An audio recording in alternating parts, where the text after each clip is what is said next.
Mayong hapon sa tanan, sa ngalan ni Ginoong Hesus.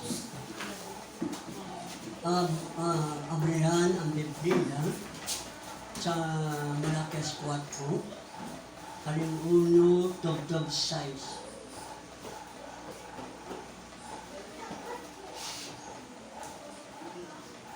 Glory!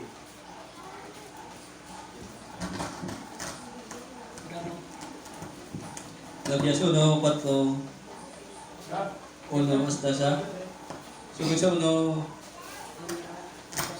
hasta 6. Kaya di karon nag-abot ang adlaw nga nagdabdab subong sang horno. Kagang tanan nga bugalon, kagang tanan nga nagahimo sang pagkamalaot, mangingi laban. Nalaban. Ang adlaw nga magabot, magasunog sa ila, nagasining ang Ginoo sa mga kasutadusan. Agod nga hindi ini magbilin sa ila si gamot ukol sa nga. 2. Apang sa inyo nga nagakadlok sa akon ngalan, magasubang ang adlaw sang pagkamatarong, nga may pag-ayo sa iya mga pakpak.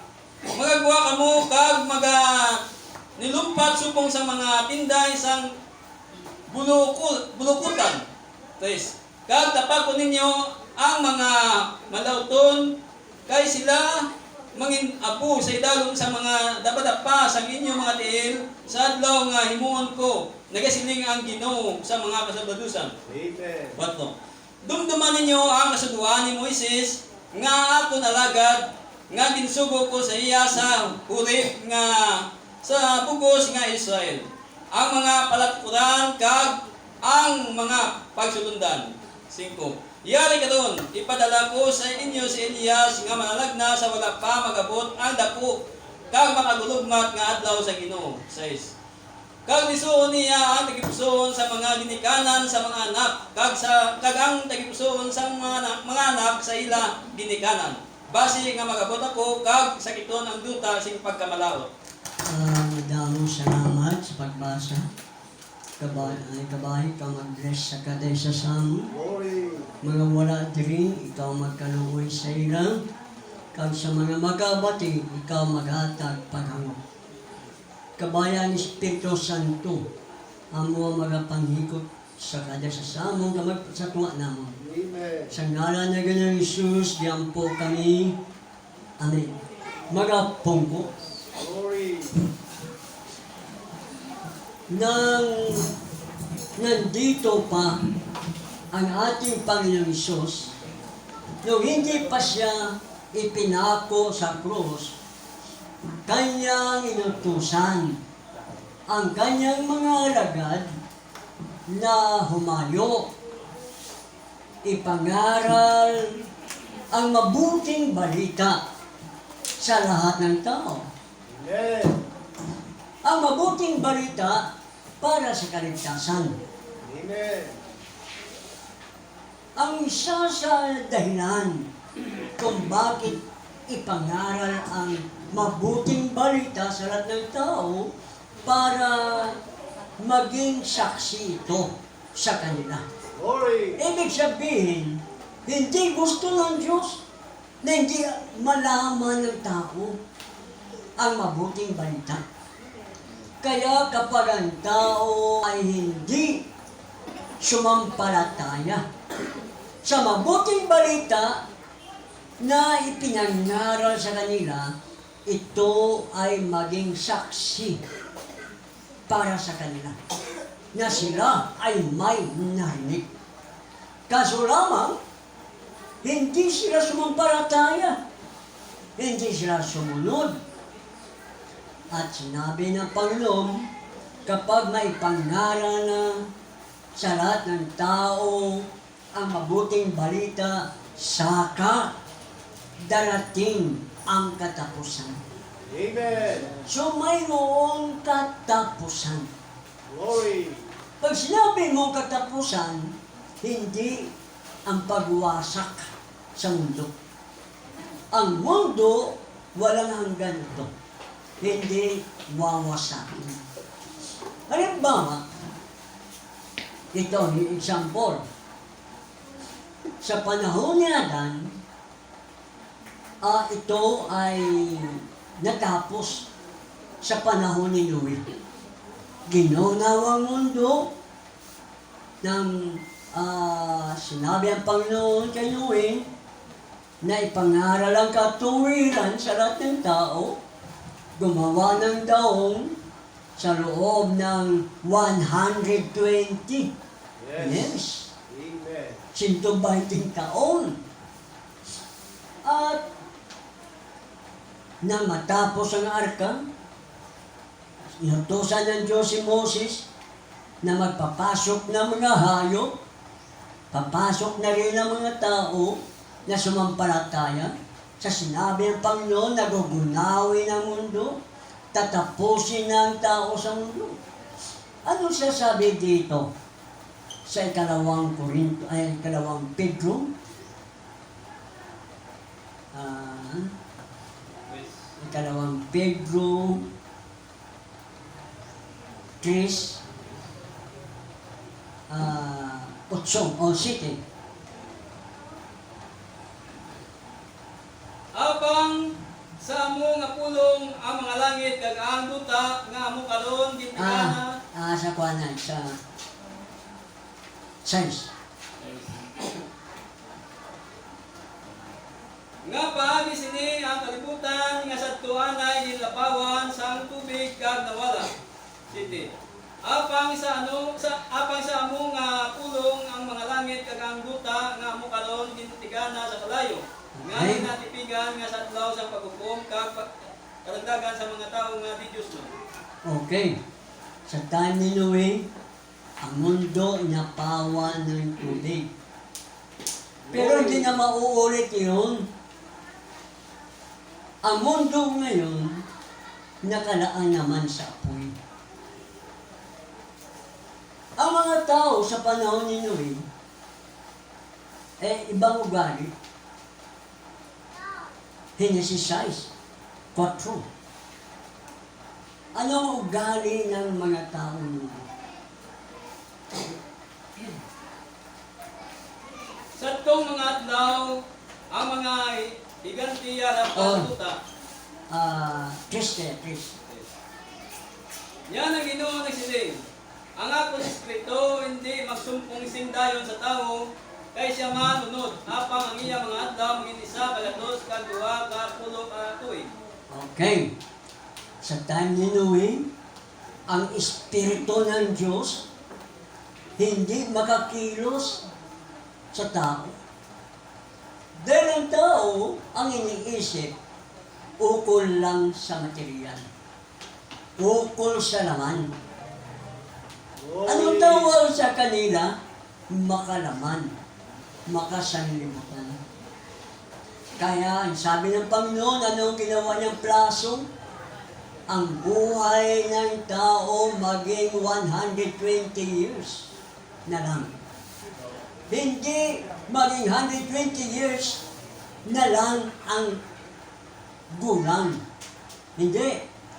Kundi, mula sa paghulog kautos hanggang sa gunaw, 120 years lang. Pero pagkatapos noon, 500 taon pa, 600 taon pa ang gulang nila. Ang 120 years, tumutukoy yun na hindi na magtatagal at ang mundo ay hahatulan. Now, sa panahon yun, sinabi ng Panginoon, nagsimula na naman mula kay Noe, patungo kay Kristo. Mula kay Kristo, patungo sa atin. Ang ibig sabihin, ang Diyos may inilagay at nakalaan na mga panahon. Amen. Nagtapos ang panahon ng kautusan sa time ni Juan Bautista. Ang ating panahon, magtatapos naman ito sa rapture. Amen. May rapture na darating. Yes. Ang rapture ay siyang pagbalik ng Panginoon upang tayo'y aagawin sa lupa na ito. Amen. Katulad ba sa panahon ni Enoch? Si Enoch, nirapture muna, inagaw, bago dumating ang paggunaw sa mundo. Sa time ni Noe. Gayon din, ang Panginoon babalik muna. At ang mga palatanda sa kanyang pagbabalik, nagaganap na ngayon. Glory. Kaya pagkatapos ng rapture, ang kasunod, nagagalit ng Diyos. Dahil ang mga tao hindi interesado sa salita ng Diyos. Hindi interesado sa tunay at totoong paglilingkod sa Diyos. Ang tao makalaman, makasanlibutan. Ang mabuting balita sa ngayon, ordinary na lang sa tao. Dahil dumami ang reliyon. Hindi ang Diyos ang nagtatag ng reliyon, kundi si Satanas. Amen. Ginamit niya ang mga tao. Kaya sa halip ng tao makinig sa mabuting balita na sinabi ng Panginoon ay pangaral sa lahat ng tao pa maging saksi, hindi na makakarinig ng totoo. Wala nang panahon kasi isipin nila may relihiyon na sila. So ginamit pa ni Satanas ang relihiyon para sanggain ang sinasabi ng Panginoon na kailangan maiparinig ang mabuting balita sa lahat ng tao. So malapit na ang Panginoon darating. Ang sinasabi, sabi nasa, darating time ng mundo nito ay itinulad sa oven, horno. Na mag-aapoy ang mundo nito. Sinasabi, hindi na tubig ang panglilinis, kundi apoy na. Kaya ang mundo nito, maging tulad sa horno, at ano pang ang mangyayari? Tayo usapan. Tayo mayroong pag-asa. Darating ang panahon ng mundo nito ay lilinisin ng apoy. Ang kasunod na panahon, millennium. Wala nang kamatayan, wala nang karamdaman, wala nang gera, wala nang gutom, wala nang pagtanda sa panahon ng millennium. Yun ang naghihintay sa atin na araw. Ang sinasabi, ang adlaw magasubang. Subong niya, perte, ang kagamo, walay paglaom sa kalibutan nila. Ang paglaom kay ara kay Kristo. Glory. Kag may ginahulat kita, Yes. rapture. Amen. May pabasa ko, Bradley. Number 8 na yun. We've had several wars. Oh, madamo subong, gera. Damo gera na. Si Wars, rumors, wars. mga gera, kag mga subilanon sa mga gera. Si And V-Days. kag mga kadalagan, daugan isa, perdin isa. Si It'll finally wind up into the great battle of Armageddon. ano ni? Ini galing ang gira, nagapadulong, may padulungan siya. Ano kanyang patunguhan? Gera Armageddon. Ano ang Gera Armageddon? Last World War. Katapusan nga gera. Pero, antes o before mag-Gera Armageddon, rapture anay. Amo na niya paabot, ha? Wala tayo nga paabot, kaya Armageddon nga gera. Ang mabilin magkapaabot, eh? Pero kita yung napaabot na rapture. Antes mag-ira. Anong anong nasiling sa Biblia? Siya, ako ni padala si Elias. Pagsiling Elias, hindi tumutukoy sa katawan ni Elias sa lumang tipan. Kundi, ang ipadala niya, isang tao na hintel, isang propeta na may kaisipan ng Diyos. Amen. Amen. Ang propeta sa ating panahon, si Branham, Amen. ang kaisipan niya, kaisipan ng Diyos. Amen. Yun ang tinatawag Elias. Amen.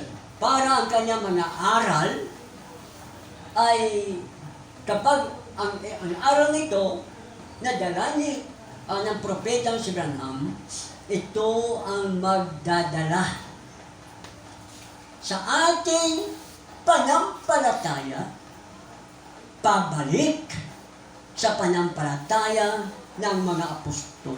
Amen. Ang tinutukoy ng mga anak, tayo yun. Amen. Ang tinutukoy ng mga ama, apostol yun. Gusto ng Panginoon ng aral na ating tinatanggap parehas sa mga aral ng mga apostol. Amen. Isang aral lang. Dahil sa isang aral, may isang espiritu. Amen. Ang Glory. espiritu ng Diyos sa araw ng Pentecostes na dumating sa mga apostol, siya rin ang Espiritu Santo na ating tinanggap. At itong ating tinanggap, ibinuo sa atin ang katulad ng Espiritu Santo. Amen. Dahil tayo ay sumampalataya sa pure na mensahe Amen. sa ating panahon na ipinahayag ng Diyos kanyang lingkod na propeta. Amen. Ngayon, tapos ang tingin. Meron ano? Hirap pa. Sige. That'll be the last of it when she comes. Oh. The Battle of Armageddon. Ang Gera Armageddon, ito ang katapusan na gera.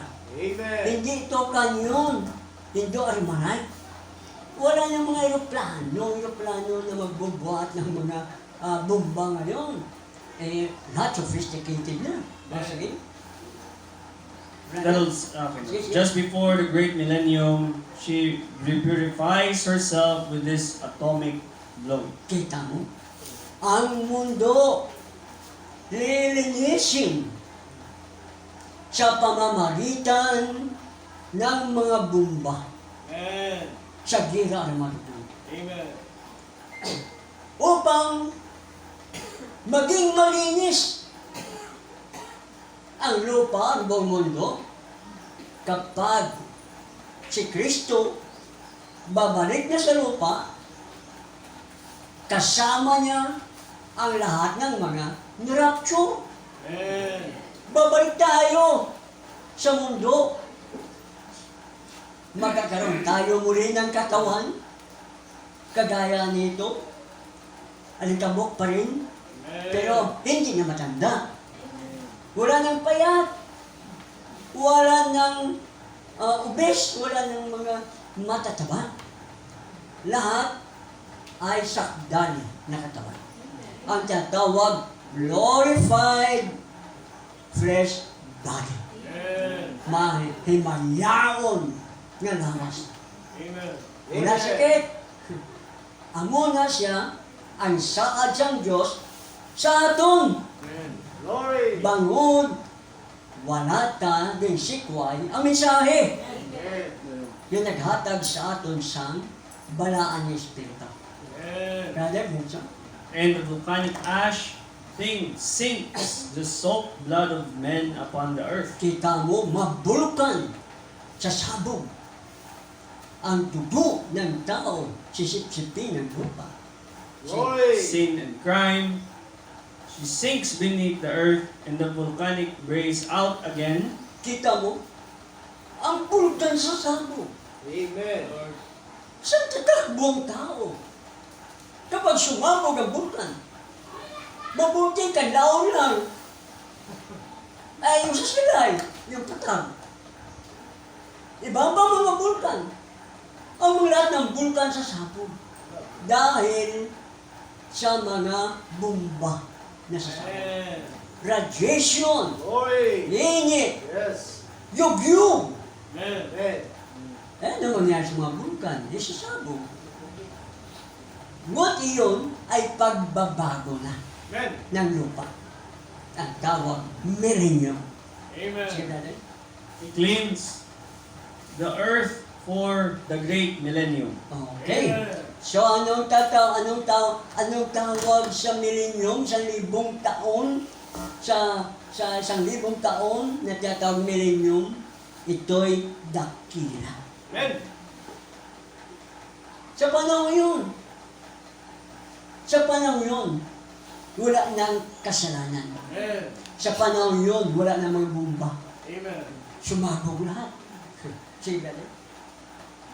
Cleans his church during that time for a people to live here. Nakita mo? Linisin niya ang kanyang iglesia. Ang mga tao ng iglesia, linisin niya para mamuhay dito sa millennium. Ano ang naglinis sa iglesia? Ang dugo ni Kristo ang naglinis. Glory. Kaya ang tawag sa atin, banal. Pag sinabi mong banal, malinis. Amen. Ano ang naglinis? Dugo ni Kristo. Hindi dahil mabait tayo, ang tawag banal. Banal na ano? Banal na aso? Santong kabayo? Dahil akala nila, pag mabait na sila, banal na sila. Gumawa sila ng ganito, ng mabuti, gawa doon, banal na yun. Sa Biblia, pag sabing banal, nilinis, Amen. ang tawag santo. Pag santo pumasok sa utak ng tao, rebulto. Yung sa simbahan sa altar. Mali yun. Pag sabi mong santo, banal. Yes. Pag sabi mong banal, malinis. Yes. Ano ang naglinis? Dugo ni Kristo. Ang dahilan kung bakit tayo ginawang banal. Ginawa tayong santo. Ginawa tayong, alam niyo yung pag sinabi mong saint, holy, cleanse, parehas lang natin yun. Parang sinasabi mo, aso, ero, dog, parang ganun lang, iba-iba lang ang pangalan niyan. Okay. Sige, brother? Okay. Number 1, sa cellphone mo. May meeting pala, no? World is falling apart. Nagka-alarm ng relo ko. Sige. He'll blow it to pieces some of these days. Ano na? Ang mga lupa, ang mga lugar, ito'y sasabog ng pera-peraso. Balang araw. Pero kailan yun? Tapos rapture. Amen. So hindi tayo mag-aabot yan.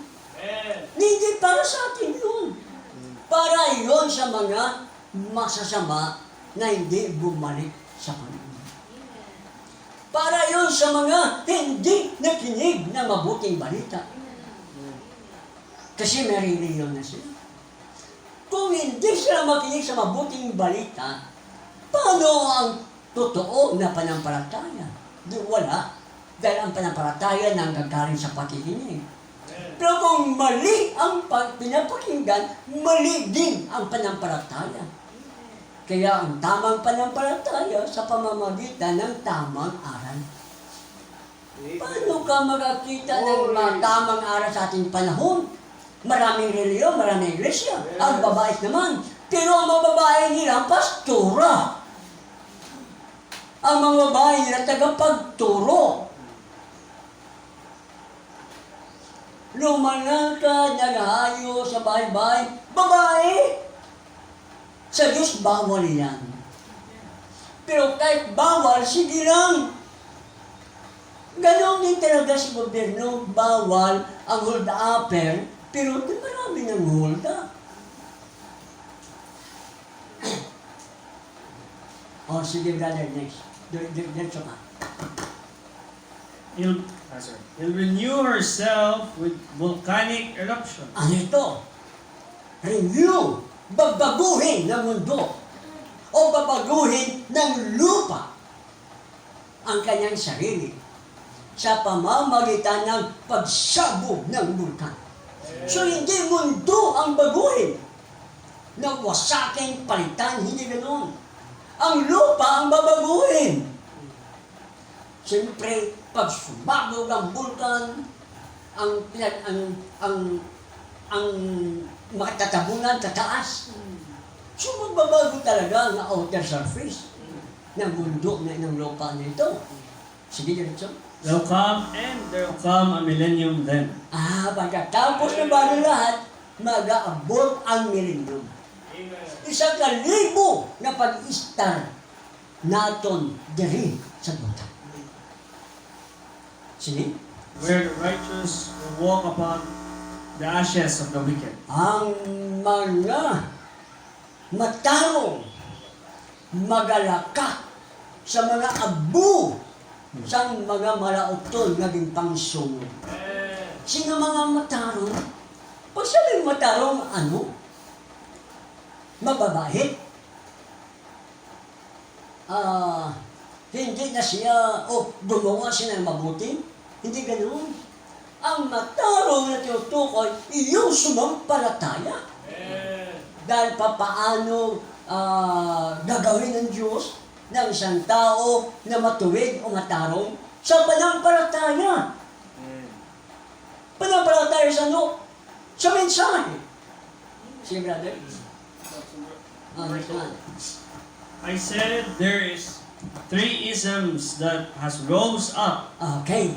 Kita mo, talagang magkakaroon ng 3 ism.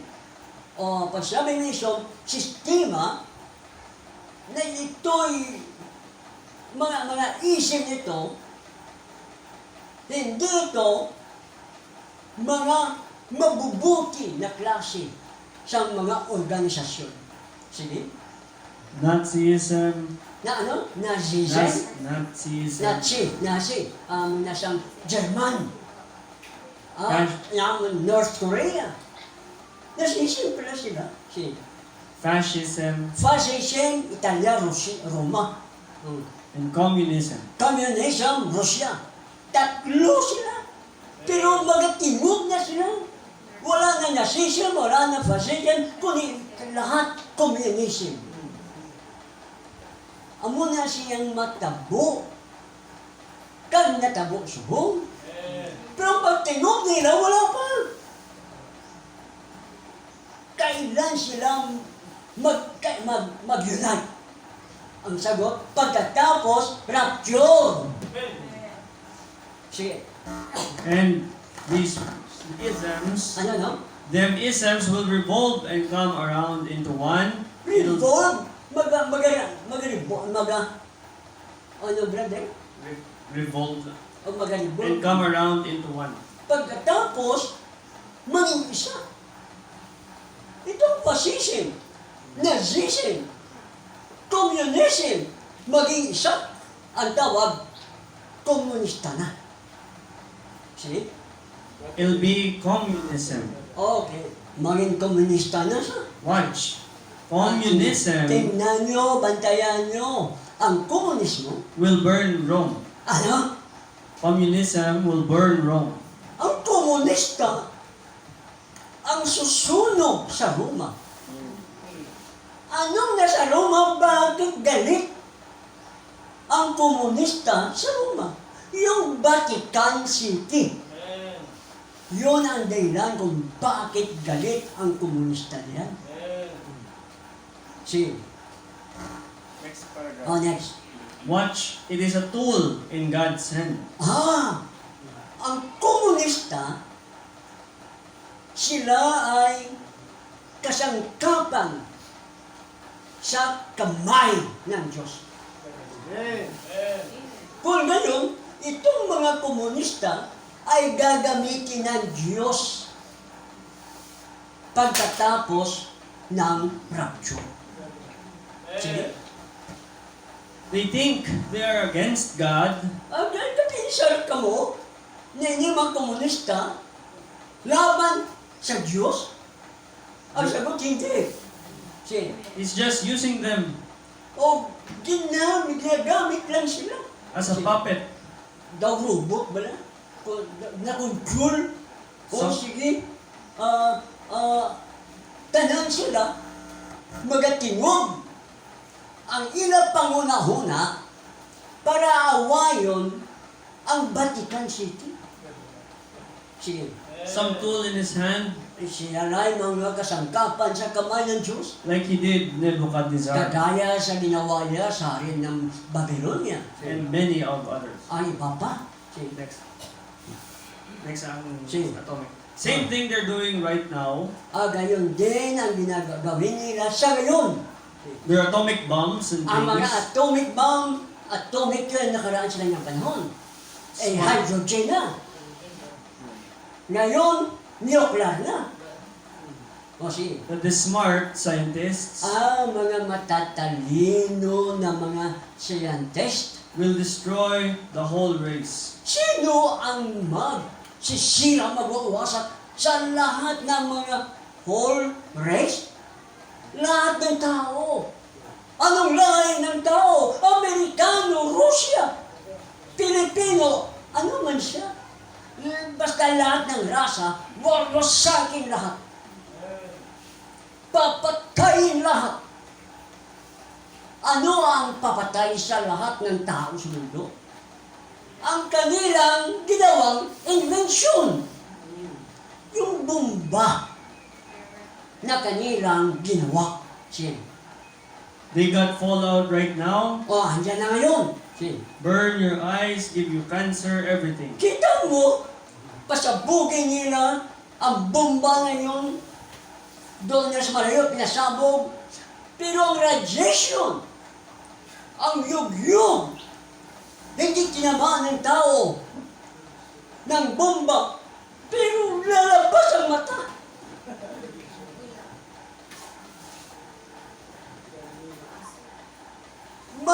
Malulusaw ang tao sa radiation, buhay na nakatayo. Malulusaw lang siya, maagnas lang siya. Iyon ang epekto ng karunungan ni Satanas na ginamit niya ang mga scientist. Sige, They gives you cancer, everything. kaya tama pati cancer, lahat na lang. They turned enough of it loose in the ocean. Can't even find it no more. Tama, kahit sa ocean mo pa, ipasabog, bumagsak yun, hindi mo na makikita. Pira-piraso na yun. Pero ano mangyari? Tidal wave! Sila mismo ang gagawa ng ikakasira ng lahat ng tao. Sige, When it gets loose, it'll destroy the whole world. kita basically. mo, kapag ito'y pinakawalan, iwan ko, kung sino mapagkawala, ito bang Trump na ito? O si Putin? Ang magpapagawala ng nuclear na ito na magsisira sa buong mundo. See? People will burn up in their own flesh. Ang mga tao masusunog ang kanilang laman. Siyempre mo doon na sa babaw yung sumabog, ang radiation, ang matamaan, sunog. Lusaw. See? Okay, next number 4. Kaya nga, sige brother, The dragons and so forth will unite themselves. kita mo ang dragon, magkakisa sila lahat. See? They'll all beat at one another until they'll finally wind up in one ism. Kita mo. Siyempre, ito yung dragon. Dragon. Ito ang Roma. Itong tawag Italia, Italy, Rome, Korea, North Korea, Germany, North Germany. Tapos itong communist ng China, communist ng Russia, magatingog sila lahat. Lahat sila magkakaisa. Sige, brother. I predict that will be communism, and communism will burn the Vatican City. Kita mo, I predict na itong komunista ang magsusunog sa Vatican City. Pero pag ginawa nila ito, tapos na rapture. Amen. Bahala na sila anong plano nila. Amen. Pero ang Diyos, tayo naman, inihanda ng Diyos. Amen. Binuksan ng mga hiwaga ng pitong tatak upang maihanda tayo. Amen. Binuksan mga hiwaga ng pitong tatak upang tayo palabasin sa mga relihiyon. Amen. Upang tayo bumukod sa sanlibutan ito. Habang may panahon pa, maglingkod tayo ng totoo sa Diyos. Magpagatapat tayo na maglilingkod. Ang hindi pa nabautismohan, magpabautismo sa pangalan ng Panginoon Jesus. Gawin na lang na natin ang lahat na ating na ipagawa ng Diyos sa atin. Alam natin, malapit na magaganap ang mga nakahula. Dahil ipinaalam na siya ito ng Diyos sa ikapitong mensahero, ipinaalam ito sa atin, kaya tayo naghanda dahil ang pangako sa atin, rapture. Lang yun. Hindi dahil tayo mabait, kaya marapture tayo. Ni-rapture tayo dahil may banal na Espiritu. May banal na Espiritu na sumampalataya tayo sa bawat mensahe. Tumayo. Amang magapangyarihan, pinupuri ka namin. Oh, glory. Napasalamatan ka namon. Ipahibalo mo sa amon ang mahanabu sa palabuton. Pero Lord, ditagaan mo man kami sa paglaom. Amen. Nga hindi kami ang makalabot sinangatay. Amen. Sa pagsanglit may rapture ka. Naging tigana para sa amin. Ay, Lord. Lord, ikaw lang niya ang naghimo sinita niyo. Amen. Sa biyaya mo, niligtas mo kami. Amen. Sa biyaya mo, tinubos mo kami. Amen. Sa biyaya mo, pinagaling mo kami. Amen. Lahat, pagpalain mo sila, pagpalain mo kami. Patawad, O Diyos. Patawad. Hallelujah! Sa pangalan ng Panginoon Jesus. Amen.